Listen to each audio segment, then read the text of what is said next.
into public service or child justice, what is the one single piece of advice you both would like to give them? And we close the evening, we'll open the floor for questions. Vidya. Start volunteering. I think my colleague Murli is here. He was a software professional. He started volunteering first. For several years he volunteered before he approached me.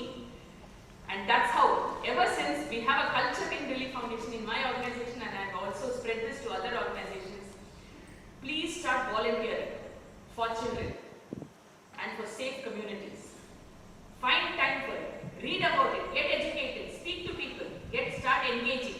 Because only then there will be opening up of the floodgates of information on what really things are happening. So that is my first advice or information for people. Yeah. My advice is something different. I would advise an exploited child not to read this book. Because that child will just have to revisit the child's own trauma. I think what we need to do as a society is get the more privileged to interact with the less privileged.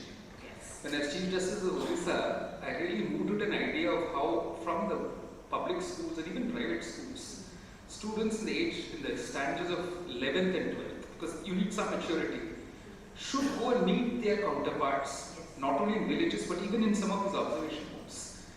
The child-to-child communication can be very different from the way the adult communicates with the child. Everyone in control of these institutions are adults, including some well-meaning person like Vidya. And a child will open up only so much to an adult. Yes. And a boy will open up even less to a female. So you need to make repeated visits to get that trust. Because some adult has exploited that child. Some adult has exposed the secret of that child and made the child more vulnerable. So the children to children interaction is because we put them in silos, we ghettoize them behind walls of these institutions. We should allow children to breach those walls and interact with other children in society. That is one way forward. என் பேர் வித்யாசங்கர் சக்கரவர்த்தி. Relief foundation என்ற தொண்டு நிறுவனத்துல அறங்காவலரா இருக்கேன். குழந்தைகள் அப்படின்ற ஒரு பெரிய ஒரு வேலையில நாங்க ஈடுபடுறது ஒரு 30 வருஷத்துக்கு முன்னாடியே ஆரம்பிச்சோம். இதுல சிறார் இல்லங்கள்ல எங்களுடைய வேலைகள் தொடங்கிட்டு அந்த இல்லங்கள்ல இருக்கக்கூடிய குழந்தைகளுடைய மறுவாழ்வுக்கு நிறைய நாங்க முயற்சி பண்ணோம்.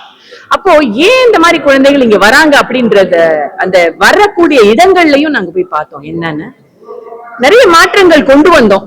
இந்த சிறார் இல்லங்கள்லயும் இந்த இளைஞர் நல குழுமத்தின் வேலைகள்ல இருந்தும் இளைஞர் நீதி குழுமத்தினுடைய வேலைகள்ல இருந்தும் நிறைய மாற்றங்கள் கொண்டு வந்தோம். ஆனாலும் பாத்தீங்கன்னா குழந்தைகளுடைய இன்றைய நிலைமை நிறைய மாறுதல்கள் இல்லை.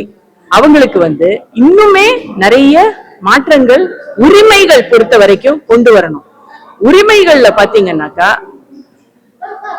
அந்த குழந்தைகளுக்கு சுரண்டலுக்கு ஆளாக்கப்படுறாங்க அப்படின்றது மட்டும் இல்லாம ஒரு சமுதாயத்தின் புறக்கணிப்புலையும் அவங்க தவறி விழுறாங்க.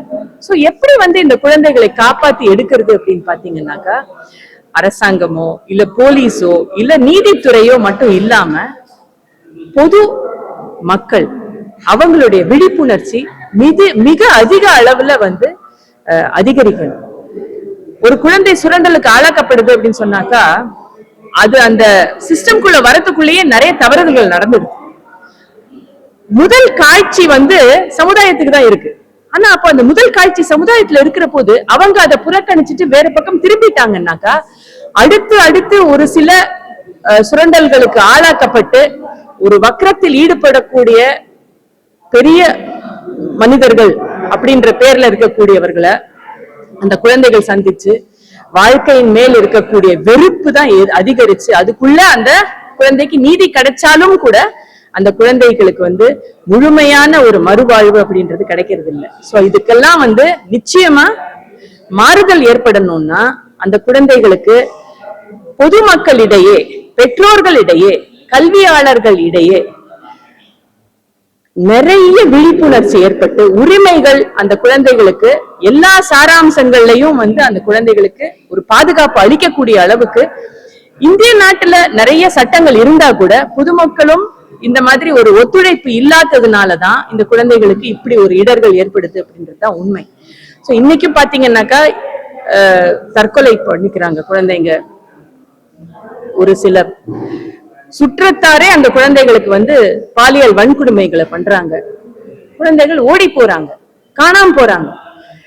இதெல்லாம் யாரு கண்டெடுக்கிறதுன்னு பாத்தீங்கன்னாக்கா, ஐயோ என்னுடைய ஜோலி தான் எனக்கு முக்கியம் அப்படின்னு சொல்ற போது அந்த குழந்தைகளுக்கு நீதி கிடைக்க வாய்ப்பே இல்லை. சோ அந்த நீதி கிடைக்கணும்னா சமுதாய மறு உணர்ச்சி மறு மலர்ச்சி ஏற்படும்.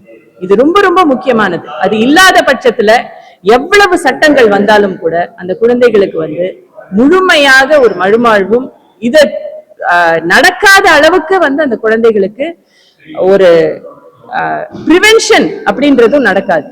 இத கண்டிப்பாக இத தடுக்கணும். இந்த தடுப்பு சக்திகள் அதிகரிச்சா குழந்தைகள் இடறி விழ மாட்டாங்க. நீதி அப்படின்றதும் இந்த குழந்தைகளுக்கு தானாக ஏற்படும். பட் இன்னைக்கு பட்சத்துல ஆயிரக்கணக்கான இல்ல லட்சக்கணக்கான குழந்தைகள் எங்க இருக்காங்கன்னுமே தெரியல. சோ இந்த அநாத ஆசிரமங்கள்ல, ஜுவனைல் ஹோம்ஸ்ல, இந்த சிறார் இல்லங்கள்ல இருக்கக்கூடிய குழந்தைகளுடைய உரிமைகள்னு பாத்தீங்கன்னாக்கா ரொம்ப ரொம்ப புறக்கணிக்கப்பட்ட ஒரு நிலையில தான் இருக்காங்க. இதெல்லாம் மாறணும்னா சமுதாயம் விழிப்புணர்ச்சி மாறணும். அதுதான். வித்யாசங்கர் சக்கரவர்த்தி, ரிலீஃப் ஃபவுண்டேஷன் அப்படின்ற ஒரு தொண்டு நிறுவனத்தோட அரங்காவலரா இருக்கேன். முன்னாள் இளைஞர் நீதி குழுமத்திலையும் இளைஞர் நல குழுமத்திலையும் பல வருடங்கள் பணியாற்றி குழந்தை சிறார் இல்லங்கள்ல கூட்டு முயற்சியில அரசாங்கத்தோட இணைஞ்சு பல தொண்டு விஷயங்களை கொண்டு மறுவாழ்வு அளிக்கக்கூடிய நிறைய திட்டங்களை அந்த அரசாங்கத்தோட நான் வேலை செஞ்சிருக்கேன்.